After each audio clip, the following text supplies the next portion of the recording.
Turbografx 16 was designed around a similar CPU as the one inside the NES, only much more powerful. Many people write the system off as 8-bit, but really it was part of the 16-bit generation.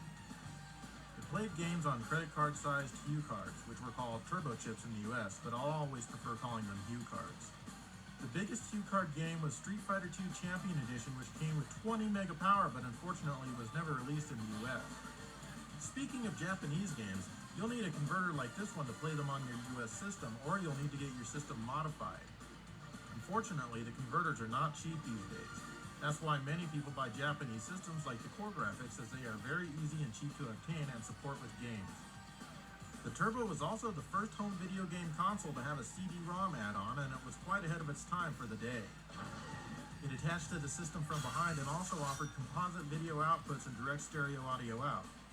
This didn't add any horsepower to the Turbografx system itself other than the CD audio and lots of storage space.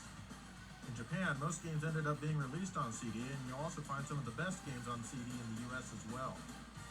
In late 1992, the Turbo was redesigned and relaunched under a new banner called Turbo Technologies, which released what we know as the Turbo Duo, an all-in-one unit that combined Hue card, CD, and Super CD. Super CDs require more RAM than the older CD games, and the Duo had this built in. If you wanted to play Super CDs on the old Turbografx CD, you needed a Super System card, which Turbo Technologies also released, making the old system every bit as powerful as the new.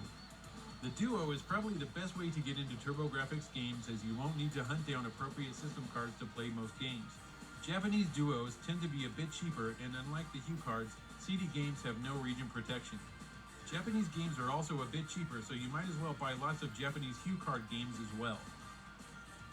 There was also an upgrade released only in Japan called the Arcade Card, which allowed for 18 megs of RAM, which was amazing for the time. Not many games were released to be used with this card, but those that were pretty impressive. There were some pretty cool ports of Neo Geo fighting games and a cool shooter called Ginga Fukai Densetsu Sapphire. Just rolls off the tongue, doesn't it?